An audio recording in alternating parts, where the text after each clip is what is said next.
Bismillahirrahmanirrahim. Değerli basın mensupları ve ekran başında bizi izleyen kıymetli vatandaşlarımız, sizleri sevgiyle, muhabbetle selamlıyorum. Bugün yine gündemle ilgili inşallah birkaç sorunu dile getireceğiz. Bu sorunların içerisinde en önemlisi özellikle gençlerimiz siber tuzaklara karşı korunması gerekiyor. Maalesef gelişen dijital çağda artık gençlerin çoğu da internet kullanıyor ve bu siber tuzaklarla karşı karşıyadırlar.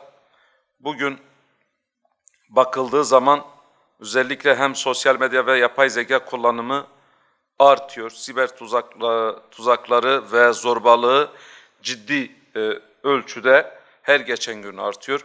Uluslararası Telekomünikasyon Birliği'ne göre 15-24 yaş arası çocuk ve gençlerin internet kullanımı gelişmiş ülkelerde %94, gelişmekte olan ülkelerde ise %65'tir. TÜİK verilerine göre ise 6-17 yaş arasındaki çocuklarımız ve gençlerimizin %94'ü düzenli bir şekilde internet kullanmaktadır. Bu veriler gençlerin dijital risklere ne kadar açık olduğunu ve siber zorbalık, siber taciz, şantaj, kimlik avı ve uygunsuz içeriklerle karşılaşma riskini artırıyor. Sanal ortamın sağladığı kolaylıklar çocuk ve gençlerimizin çeşitli tehlikelerle açık hale getirmektedir. Uygunsuz içeriklere, bahis siteleri ve dolandırıcılık girişimlerine erişim her geçen gün kolaylaşırken sanal ortamın güvenli sanılması gençlerin sapkın içerik üreten kişilerle, kötü niyetli gruplarla veya uyuşturucu satıcılarıyla karşılaşma riskini artırmaktadır. Özellikle ergenlik dönemindeki gençler bu tuzaklara daha açık hale gelmektedir. Gençlerin sosyalleşme isteği, kimlik karmaşası ve aile içi iletişim eksikliği onları çevrim içi platformlarda duygusal boşluklarını doldurmaya yöneltmekte ve siber tuzaklara karşı savunmasız bırakmaktadır. Bu durumu fırsata çeviren siber zorbalar ifade özgürlüğü sınırlarını aşan içeriklerle gençleri psikolojik olarak yıpratmaktadır. Bunun sonucunda insani duyguları zayıflatan madde kullanımı, şiddet, intihara meyil gibi davranışlara yatkın, tatminsiz bir gençlik ortaya çıkarmaktadır. Bu risklerin önüne geçmek için hem devlete ve ilgili kurumlarına hem de ailelere büyük sorumluluklar düşmektedir. Ebeveynler çocuklarıyla güçlü iletişim kurmalı ve yargılamadan takip etmeli, güvenli sanal ortamlar sağlamalıdır. Okullar dijital rehberlik kapasitelerini güçlendirmeli, okullardaki siber suçlara karşı alınabilecek önlemler konusunda periyodik eğitimler verilmelidir. Sosyal medya ve oyun platformlarına yönelik riskli içerikler için hızlı müdahale mekanizmaları kurulmalı, yaş sınırlaması ve kimlik doğrulama kontrolleri sıkılaştırılmalıdır. Karşılaşılan riskli durumlarda gençlere ve çocuklara başvurulabilecek kolay ulaşılabilir destek hatları sağlanmalıdır. Çocukların ve gençlerin bu güvenliğini sağlamak sadece bireysel girişimler için değil, toplumun geleceği için kritik bir öneme sahiptir. Bu nedenle aile, okul ve ilgili platformlar işbirliği içerisinde çalışarak çocukları ve gençleri korumalıdırlar. Dijital dünyanın bilinçli ve güvenli bir şekilde kullanımı sağlanmalıdır. Maalesef dijital medya ve bu sosyal medya ağları gençlerimizi adeta esir almış durumdadır. Ve bu dijital medyayı kullanan işte burada gençlerle, çocuklarımızla oyun oynayanlar bir yönüyle onların hayatlarıyla oynuyorlar. Bunlar denetimsizce, sınırsızca kullanılmakta ve bu platformlara yönelik ciddi bir şekilde önlemler alınmalıdır. Eğer bu platformlara yönelik ciddi önlemler alınmazsa sadece gençlerimizin hayatı kararmaz, aynı şekilde geleceğimiz de risk altına girmiş olur. Diğer bir konu, Gazze'de soykırım devam ediyor. Maalesef bir sözde ateşkes sağlandı ancak Gazze'deki hak ihlalleri devam ediyor. Hiçbir ilke ve hukuk tanımayan işgalci İsrail orada kadın, çocuk, sivil demeden hem katlediyor hem de oraya insani yardımın ulaşmasını engelliyor ve kış aylarındayız. Gerçekten oradaki insanlar ciddi sıkıntılarla karşı karşıyadırlar. Bu konuda gerekli bir şekilde önlemler alınması lazım. Siyonist terör rejimi Mısır'da imzalanan ateşkes anlaşmasını sistematik biçimde ihlal ederek Gazze'ye saldırmaya ve yardım girişlerini engellemeye devam etmektedir. Kontrolü altındaki bölgeleri genişleterek anlaşmayı fiilen yok sayan işgalci güçler aynı zamanda bölgeye insani yardım girişini engelleyerek sivil halkı açlık ve yoklukla baş başa bırakmaktadır. Son gelişmeler Siyonist rejimin ABD ile ortak kontrol sağladığı bölgelerde şehir inşası planları üzerinden Gazze'nin demografik yapısını kalıcı olarak değiştirmeyi hedeflediğini açıkça göstermektedir. Bu plan Filistin direnişini yalnızlaştırmak ve halkın önemli bir bölümünü de yardım almaktan mahrum bırakarak göçe zorlamayı amaçlamaktadır. Ne yazık ki ateşkes anlaşmasının garantörü ve arabulucu olan ülkeler bugüne dek hiçbir ihlale karşı etkili bir duruş sergilenmemiştirler. Bu da Siyonist rejimin pervasızlığını artırmıştır. Uluslararası toplumun ve özellikle garantör ve arabulucu ülkelerin artık sorumluluklarını yerine getirmesi zaruridir. Yaklaşan kış şartları için prefabrik evler dahil kapsamlı insani yardım girişi derhal sağlanmalı, ihlaller karşısında caydırıcı yaptırımlar hayata geçirilmelidir. Maalesef bu Siyonist işgalciler hiçbir hak tanımıyor, her türlü ihlaller gerçekleştiriyor. Sadece Filistin'de değil, diğer bölge ülkelerinde de bu ihlaller gerçekleştiriyor. Artık masada sadece müzakerenin değil, bu Siyonistlere karşı müdahalenin konuşulması kaçınılmazdır. Diğer bir konu tabii her hafta bir ilimize gidiyoruz ve illerimizdeki vatandaşlarımızla bir araya geliyoruz. Onların sorunlarını, sıkıntılarını dinliyoruz. Onların da bize ilettiği sorunları burada mecliste sizin vesilenizle dile getiriyoruz ve getirmeye de devam edeceğiz. Çünkü biz vatandaşımıza söz verdik ve sizin sesiniz olacağız dedik. Bunlardan biri Diyarbakır Eğil ilçemizde ziyaretler gerçekleştirdik. Hem köylerde ziyaretler gerçekleştirdik, hem Eğil Merkez ilçesinde esnafımızla bir araya geldik, muhtarlarımızla bir araya geldik, kurumlarımızla bir araya geldik ve orada bize iletilen sorunlardan birkaç tanesini burada inşallah iletmiş olalım. Birincisi, doğalgazın götürüldüğü 4. etap organize sanayi bölgesinden 15 kilometre mesafede olduğu halde işte Eğil ilçesinde maalesef şu an doğalgaz yok bize iletilen sorunlar arasında. Diğer bir konu, Diyarbakır-Eğil arası yarım kalan yol tamamlanmalıdır ve bu yol tamamlanmadığı için ciddi kazalar yaşanıyor. Bu kazalarda insanlar hayatını kaybediyor. Bu konuda bir an önce de bu yolun bitmesi gerekiyor. Diğer bir konu, bu yola bağlanan peygamber kabirlerinin bulunduğu yerleşkenin güzergahında sinyalizasyon, bariyer ve yol çizgileri gibi eksiklikler giderilmelidir.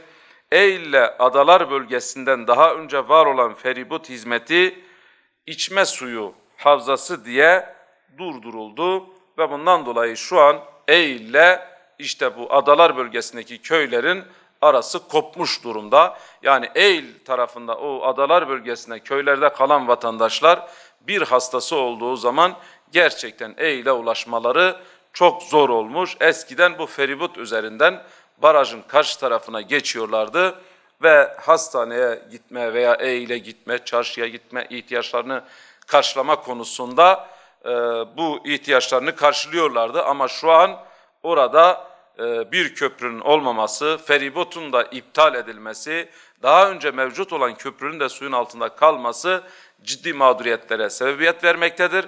Ve maalesef vatandaşın bize aktardığına göre işte vatandaşa söz verilmiş, buraya köprü yapılacak. Bu konuda böyle iddialar da var. Ancak ne ortada bir köprü var ne de ortada o mevcut feribot var. Ve bu yönden vatandaşların özellikle sağlıklı bir şekilde ile gidip gelmesini sağlayacak bir yolun, bir formülün bulunması gerekiyor. Diğer ile adalar bölgesi arasındaki ulaşım sorunu mutlaka çözülmeli. Diğer bir konu Zülkifil ile Elyasa peygamberler, Allah'ın selamı onların üzerine olsun. Birlikte 9 peygamberin kabrinin de olduğu Eyl'de tarihi dokuya uygun otel, çarşı ve pansiyon ihtiyacı var. Bunun karşılanması gerekiyor. Belki bu vesileyle burada yatırımcılarımıza bir çağrıda bulunmuş oluruz. Gerçekten Allah'ın peygamberlerinin kabirlerinin olduğu Eyl'e yatırımın yapılması, orada özellikle çarşının yapılması, oranın tarihi dokusuna uygun bir otelin yapılması gerekiyor. Bu konuda en azından yatırımcılarımızın da dikkatine sunalım bunu. Peygamber kabirleri yerleşkesiyle Asur Kalesi arasında teleferik yapılmalı diye bir talep ilettiler bize. Son olarak da tarihi bölgenin UNESCO Dünya Mirası listesine alınması için çalışmalar başlatılmalıdır diye Eylül'lü vatandaşlarımızın bize aktardığı sorunlar arasında.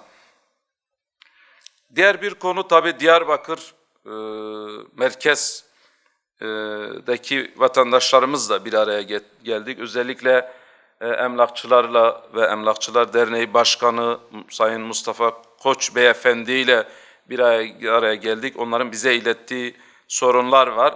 Tabii sorunların detayına girsek belki çok zaman alır ama özetle şunu söyleyeyim. Diyarbakır'da arsa fiyatları çok yüksek. Buna bağlı olarak konut fiyatları da yüksek. Belki Türkiye geneli olan bir sorun, bir problem. Buna çözüm bulunmalı ve bu konuda özellikle tarım alanına elverişli olan yerler imara açılmamalı. Tam aksine işte Karaردağ bölgesi var, dağlık bölgesi var, taşlık bölgesi var. Tarıma elverişli olmayan bölgeler orası imara açılmalı ve orada belki daha uygun, daha ucuza arsalar bir şekilde maliyet düşürülerek ucuz bir şekilde düşük maliyetli konut vatandaşa tahsis edilmelidir. Bu konuda problemler var. Bir diğer bir konu özellikle tapu harçları çok yüksek, yani 4'tür. Buradaki vatandaşların genel ekseriyetinin talebi bu 4'ten 1'e düşürülmesi gerekiyor. Bu da bize emlakçı kardeşlerimizin ilettiği sorunlar arasında. Diğer bir konu gerçekten Diyarbakır'da sağlık sorunuyla ilgili ciddi problem var. Mevcut hastaneler Diyarbakır'daki nüfusu karşılamıyor. Çünkü batıda İstanbul neyse Diyarbakır'da da, yani doğuda da Diyarbakır o mesafededir. Mevcut hastaneler kaldırmıyor. Diyarbakır sadece Diyarbakır'a değil, bölge illerine, hatta ülkeye, Irak'a kadar hitap ediyor. Bundan dolayı acil bir şehir hastanesi ihtiyacı zaten mevcut olduğunu bizzat yetkililer tarafından söylenmiş. Şu an şehir hastanemiz çalışmalar devam ediyor. İnşallah tez zamanda bu hastane biter ve bu konuda özellikle bu hastanenin bitmesi açısından ödenekler zamanında yapılsın ki bu hastane hızlı bir şekilde bitmeli. Vatandaş bu konuda ciddi sıkıntılar yaşıyor. Diğer bir konu çocuk nefrolojisi ihtiyacı var. Diyarbakır sağlık kuruluşlarıyla yaptığımız görüşmelerde ısrarla bu talepleri vardı. Aynı şekilde özellikle hastanelerin olduğu bölgelerde ulaşımla ilgili problemlerin olduğu, gece geç saatlerde bir vatandaş çocuğunu veya kendisi hastaneye gitmek istediği zaman biliyorsunuz herkesin özel aracı yok ve herkesin imkanı yok özel taksi tutarak hastaneye gitmeye.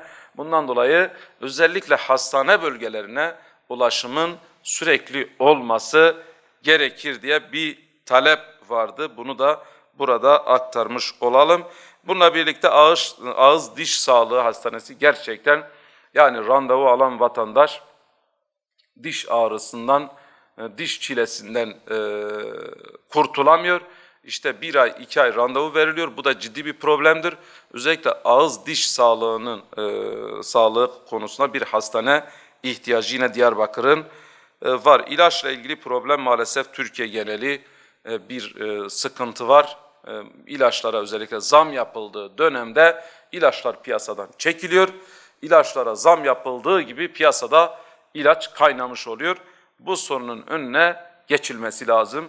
İlaç takip sistemiyle bunu suistimal eden her kim varsa bunlara yönelik cezai müeyyideler artırılmalı diyorum. Diğer bir konu tabii Devlet Demiryolu'ndaki hem çalışan kardeşlerimizle hem vatandaşlarımızla da görüştük. Onların da bize ilettiği talepler var. Özellikle Hazar Gölü ile Diyarbakır arasında bir göl treni vardı. Bu iptal edilmiş. Bunun tekrardan seferinin tekrardan başlatılmasına ilgili talep var. Diyarbakır İstanbul'la ilgili tren taşımacılığın ve en önemlisi hızlı trenin gerçekten olması gerekir. Doğu ile Batı'yı birleştiren ana bir hat şeklinde bir hızlı trenin olması gerekiyor. Aktarılan sorunlar arası maaşlarla ilgili talepler, aynı işi yapanlar arasında ciddi maaş farkı olduğunu, emeklilikte farklılıklar olduğunu, bu sorunların giderilmesine yönelik bize talepler oldu. Özellikle Diyarbakır'la Batman arasında giden trenin hem vagonunda hem trende ciddi sıkıntılar olduğunu, bunun tamiratının yapılması, düzenlenmesi ve en önemlisi belki de bunun yenilenmesine yönelik talepler vardı. Diğer bir konu tekstilcilerin ciddi bir şekilde sorunu var. Diyarbakır'da bir tekstil kent kurulmuş ama bu tekstil kentin kurulmasıyla maalesef iş bitmemiş. Çünkü özellikle maliyet fiyatları çok yüksek ve şu an tekstil Mısır'a kayıyor. Hatta Türkiye'deki yatırımcılar maalesef Mısır'a gitmek zorunda kalıyorlar. Orada daha ucuza maliyetle orada üretiliyor. Bundan dolayı bunlara yönelik desteklerin olması lazım. Bakın sadece Diyarbakır'da son 3 ayda 30 fabrika kapandı. Ve burada normalde 20 işçinin çalışması gerekirken, 20.000 işçinin çalışması gerekirken şu an işçi sayısı 2.000'e düşmüş. Ve bu 2.000'de de sabit kalmıyor.